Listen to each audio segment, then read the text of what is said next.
Welcome to the City Current Show, powered by Higginbotham Insurance and Financial Services. I'm your host, Jeremy Park. Our mission at City Current is to power the good, and we do that through positive media, events, and philanthropy. This show features interviews with a mix of business and community leaders who discuss important efforts, trends, lessons learned, and ways to get involved so we can learn more about our community and work together to make a difference. Now, on to the show. And we love talking about the power of literacy. In this case, we're talking about Nashville Adult Literacy Council. We're joined by their CEO, Kim Karesh. How are you doing? Just great, Jeremy. Thanks so much for having us on. It's a pleasure to be here. Absolutely. When you talk about the power of literacy, there's a lot to unpack. And I think for most of us, we take for granted the fact that it's much more than just reading words. It's being able to order off a menu and fulfill like your job. Like there's so much that goes into this. And so let's start though with a little bit of backstory, a little bit of history for Nashville Adult Literacy Council. Give us some history. Yeah, we've been around since 1982, and we started with just a handful of volunteers who were helping a few folks learn how to read and write. And Nashville has changed so much over the course of the past 40 years that we've been around. But around 2000, about 2% of our population was foreign born, and now that's up to 13%. So we've expanded the kinds of services that we offer to include English speaking skills as well. And Jeremy, you kind of mentioned about the power of literacy. And when you really think about it, literacy is how we understand and make sense of the world around us, but it's also how we're understood in the world. So reading, writing, speaking, and listening, they're essential, but they're also these remarkable acts of human connection that truly transform the way that your life looks. Talk about low literacy, kind of define low literacy, because it's cool in terms of where you focus your areas. So talk about low literacy. Yeah, so it's shocking for people to learn that 1 in 5 Nashville adults score at the lowest level of literacy. So that means maybe they can fill out a short form or put together some short text, but drawing conclusions, tying together multiple thoughts and putting that into a bigger concept is difficult for them. And that's where we come in and help. And so talk about the process, talk about how it works, because as you mentioned, Nashville is evolving, the needs are evolving, which means you're evolving. And then when you talk about stepping in and working on the low literacy, but also lifting, you're doing that through online and one-on-one. And so go ahead and talk about how the magic works. Yeah, sure. I'm happy to. So a couple of things. One, we do have some online classes. We transformed the way we delivered every one of our services during the pandemic. And we're just thrilled to find that it actually works better now than what we were doing before. Our attendance is through the roof and people are really connecting and achieving their goals. And that's one thing that I think is really important and also really special about the Nashville Adult Literacy Council. I don't say to you as a learner, hey, this is what I want you to achieve. I want you to get this high school equivalency, or I need you to enroll in college and then you'll be a success. Instead, I ask, why are you here? What is it that you want to achieve and how can we help you do that? Because literacy is never the goal, right? Literacy is what you need in order to get the other things that you want out of life. And we find that very frequently, as you mentioned earlier, it's about navigating day-to-day life, being able to read a prescription bottle, being able to talk to a doctor in English, being able to order food online. That was a huge goal that people were setting during the pandemic because it was the only way to do that ordering now. You couldn't go in and just point to something on a menu. And so I love that about NALC is that real personalization to say, we're here to help you do what you want to do in life. And it's especially powerful for the parents that come in who are trying to support their kids in school. The connection between those two things is just huge. Absolutely. Talk about statistics. What are the stats that you track? What are the things that warm your heart when you look at, number of adults, their proficiency increases? Like, what are the things that you look at to track against for success? Yeah, we look at a few things. There are things that are sort of indicators because there's a great deal of research around the number of hours of instruction that it takes. So regardless of, any standardized test, I will tell you this, I've never once had a learner come in and say, I want to achieve a measurable skill gain on a standardized test. That is not why people are coming to us. They're coming to us because there's something in their life that they want to achieve. So we're tracking attendance hours. We do test to show indication, but we also track personal goal setting. And that's where you asked about the heartwarming pieces of it. That's where I just get overwhelmed and actually truly emotional about the work that we're doing, because you can see families being transformed right before your very eyes. And it's funny, I started as a volunteer at NALC, and just last night, the student that I used to tutor texted me to say, "Hi, friend, I haven't heard from you in a while. I hope you're doing okay." And we just texted back and forth, like, we're friends for life. And what a special relationship that is.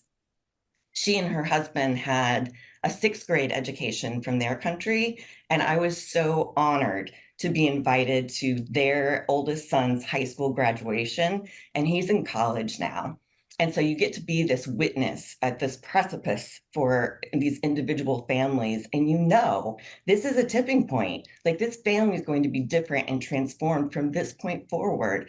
And it's humbling to be a part of that. It's all inspiring. And it's beautiful. It's a beautiful thing to get to do.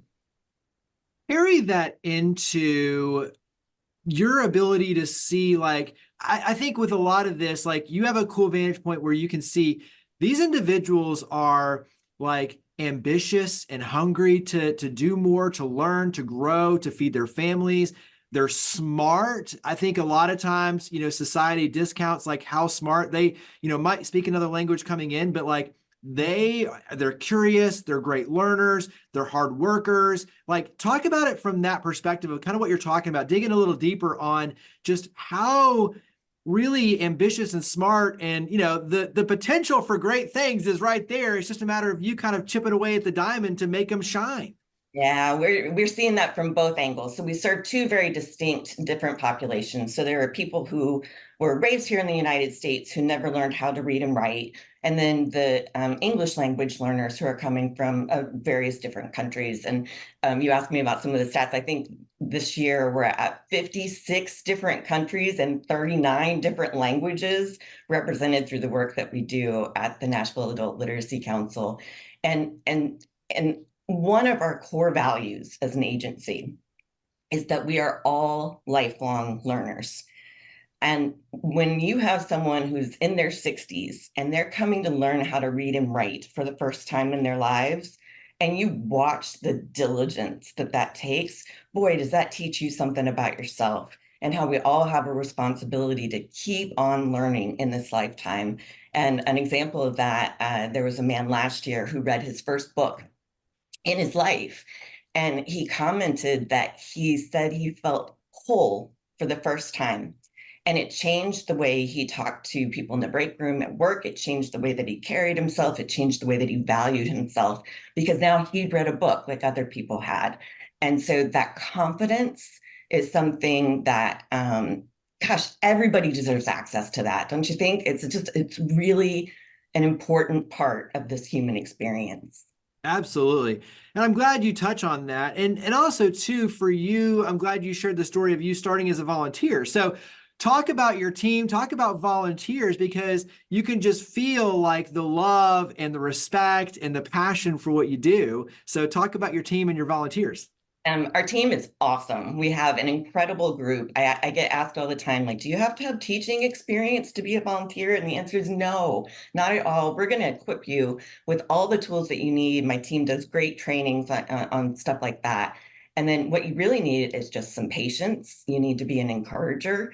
You need to be willing to connect with this human in front of you. And I have to say, and I understand I may be biased in this, but I think it is one of the most valuable volunteer experiences that you can have here in Nashville, because all volunteering is important. We need to fill the food boxes. We need to be getting supplies out into our communities and cleaning up after tornadoes, and all of those things are so important. But this one, you get to know somebody. And like I said, the person that I volunteered with, it's been more than 7 years, and she texted me just last night. And so what I love about it is that volunteers come with their own needs. It's not just the students who are showing up with needs, but volunteers have needs too. They have needs for connection. They have needs for purpose and a way to give back to the community. And so when I watch these two people work together, what I'm seeing is two people filling each other up. It's not that I have something that I'm giving to you, but we're both getting something, and there's an equality to that that I think is just beautiful. I can't think of a better word. It's just really beautiful.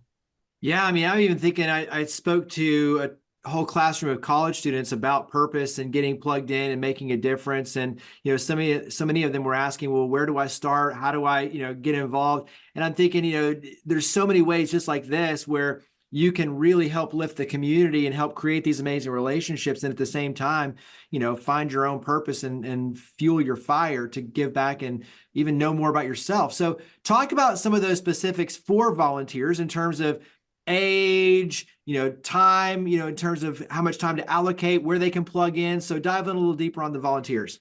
Yeah, sure. So we work with adults, so everyone is 18 or older. From a time commitment, we ask for a 3-month commitment, and it's usually a couple of hours a week. There are 2 training sessions that you'll go through that are an hour or 2 long. And then we just ask that, yeah, you commit for 3 months. And then at the end of that 3 months, if you've hit it off, as I did with the person I was working with, you can extend that. She and I ended up working together for like a year and a half.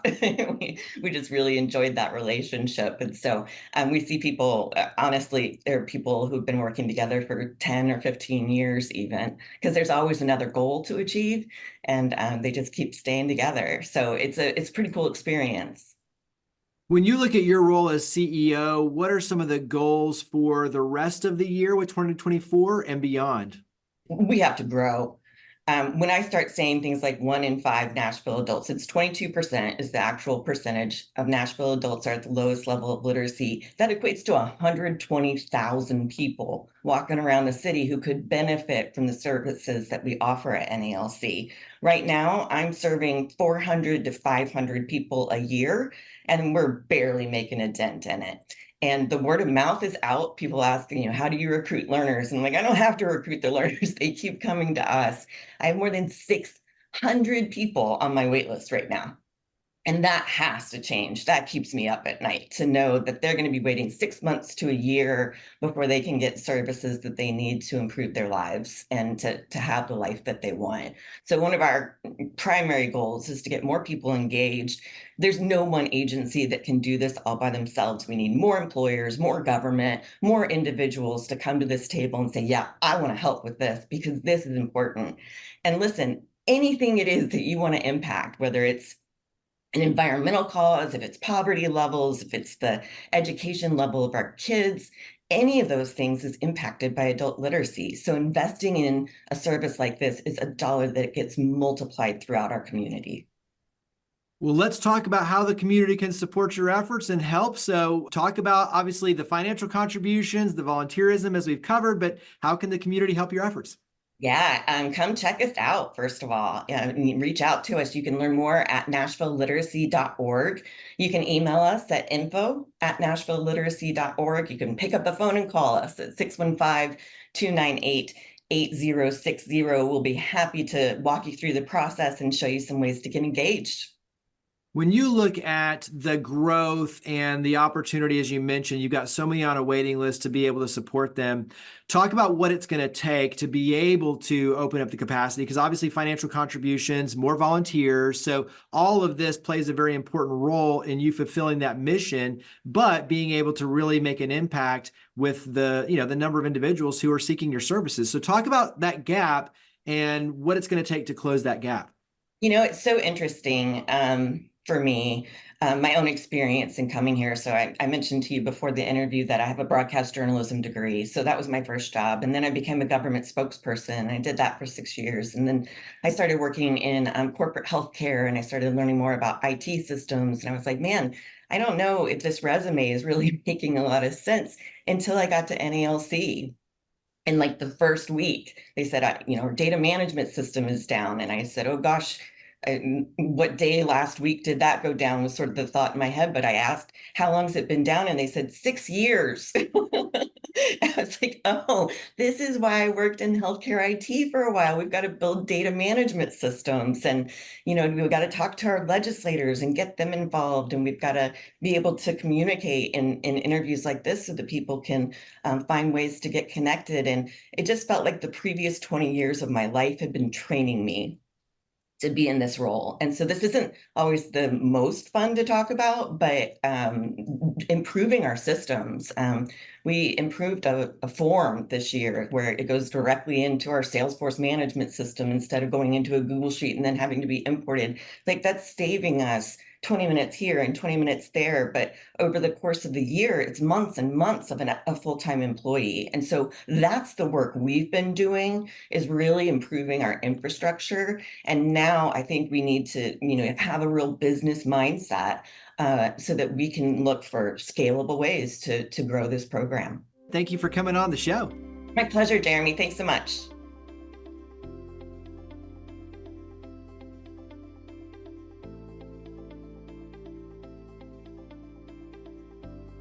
We're honored to have with us Gene Garcia. He is the Outreach Director with Heartland Adult and Teen Challenge. How are you doing? I'm doing good, Jeremy. Thank you. Absolutely. Well, before we dive into the programs, the impact, and all of that, let's start with your personal storyline, because when you look at your storyline, it's perfectly centered with everything you do. So share a little bit of your background. So we got about 3 hours. No, I'm just joking. So, I actually went through a teen challenge years ago. I was addicted to heroin. I had a lot of problems. That was just one of the many things I was addicted to. And I tried many which ways to get out of that lifestyle and change my life, but nothing worked but Jesus. So, we're a faith-based program. And I actually, one day I just ended up, someone told me, if you get serious with God, he'll get serious with you. And I ended up on the street, and then I ended up in a hotel room the state put me up in. And then I threw my hands up and said, all right, God, that's it. You win. I said, I surrender all, let thy kingdom come, thy will be done. Jeremy, I didn't even know what that meant, but it came to my heart. So I just rolled with it. And I fell to the ground and started crying my eyes out. That same person who told me that statement, I called him. I said, listen, I gave my heart to God. I believe it was the next day. They said, oh, Gene, you've done that before. I said, no, you don't understand. Something happened this time. They said, okay, you pray, I'll pray. We'll get back to you. They said, do you know what teen challenge is? I said, no. They said, I don't either, but that's where God wants you to go. And I ended up going to the program with a dirty bag of laundry, no money. I remember getting off the train, and men from Teen Challenge van came and picked me up, and they pulled up, and there's like people cooking out, and there's music blast. I said, oh man, these don't look too bad. And they're like, no, that's next door. So I ended up going through the program. I thank God for the program. I thank God they let me in at no cost, because I would have been dead. I would have been 6 feet under. I continued on with the ministry. I went to another adult teen challenge school of ministry in Brooklyn, New York, with the original teen challenges, where I started my schooling. Then I ended up going to Memphis Teen Challenge. I was in a time of prayer, and God led me to Memphis Teen Challenge. I called the executive director, and he pretty much, I said, I let them know who I was, and they said they were just praying for another direct care staff. I was like, man. And then I ended up going over there. I was the direct care staff there for a series of years. And then I helped open up our Clarksville campus. I continued to go to school. And then I came to Murfreesboro, opened up our outreach center, crisis center. And then I'm the outreach director now of all locations. And I'm also an ordained minister. So I went through all that. Now here I am. Yeah, I mean, it's a powerful story of transformation when you look at your story, what you've gone through, but also too, knowing firsthand the impact of the programs, right? And so carry that into, you mentioned the multiple locations. So go ahead and talk about the different locations, and then let's dive into the process and how it works, because you've got obviously the faith-based side, as you mentioned, but there's so much to it in terms of the residential employment. Like, there's a lot to unpack. So go ahead and talk about the locations, and then let's start diving in. Absolutely. So yeah, we have the 2 residential locations, which are in Memphis and Clarksville. And then we have an outreach crisis center where I really, I counsel people, I talk to people, I help them, I help get men in the program, men that are in crisis. Sometimes their family are in crisis, just don't know what to do. Men who are incarcerated. I get out there, do outreach. I speak at churches, I speak at events, get in front of people and let them know that they can still be saved and their life could be changed, and about the program so they get the help that I once got.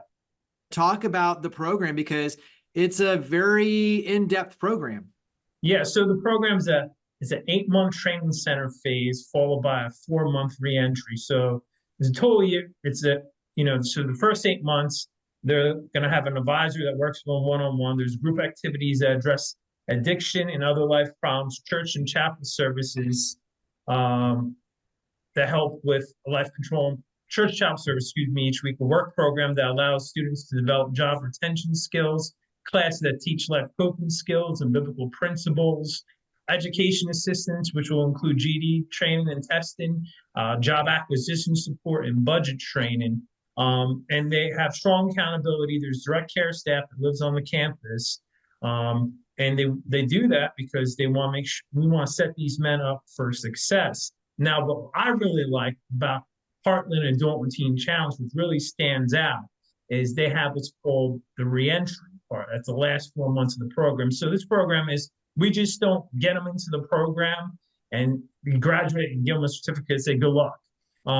They get a job the last 4 months. They're required to save money. They have to get an exit plan. So they slowly become a productive part of society again. Talk about the challenges coming in, because as you alluded to, you're going through a really tough time. And being addicted and stepping in and having to go through kind of the detox, and then, obviously learning about Christ and God, like the pouring in on the Christian side, that's a huge piece of this to fill you up, give you purpose. But then you're going through and you're having to get your life back on track. And it's the job skills, the reentry, like that's a lot to go through for, a young man in terms of like where they start versus where they finish, which obviously is that transformation. But talk about kind of what they go through as a part of that transformation.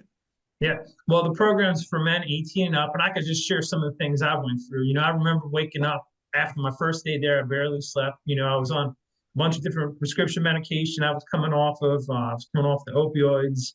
I was living that type of lifestyle for years. So my body, my brain, my chemical makeup was a mess.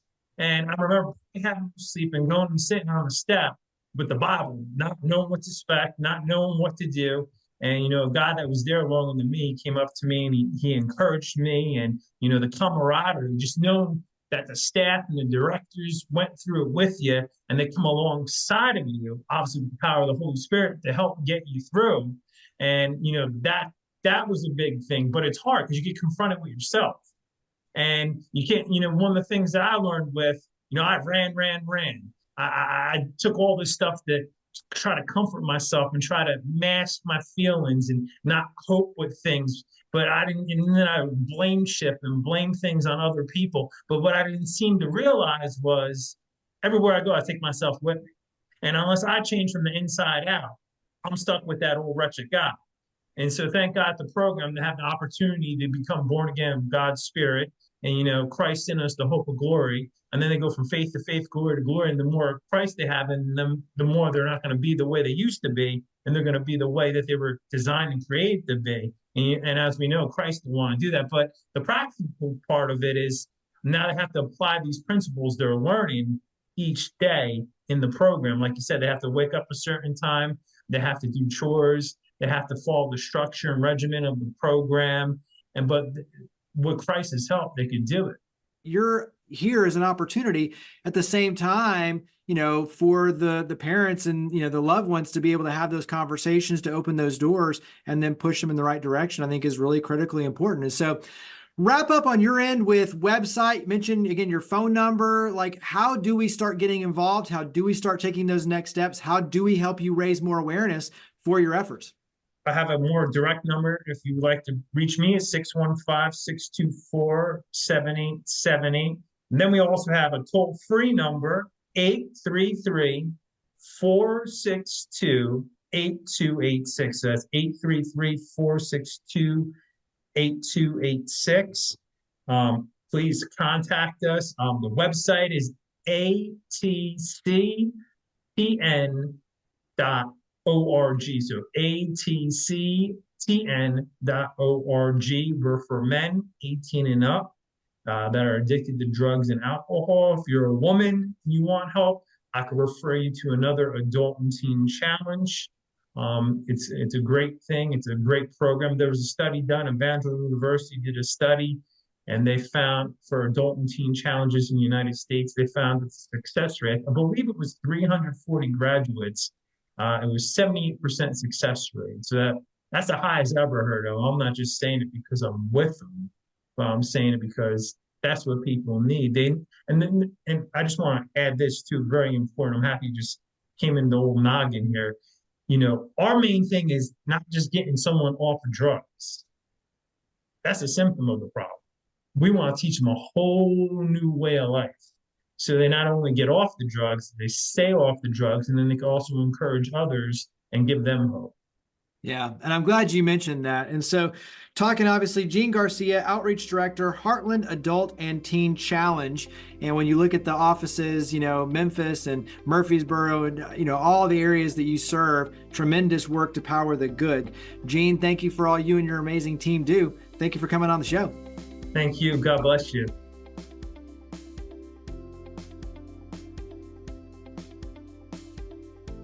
Thank you for watching the City Current Show.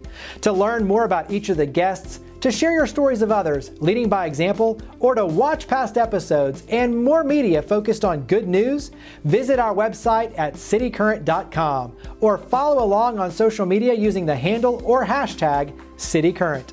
We look forward to seeing you again soon, and thank you for all you do to power the good.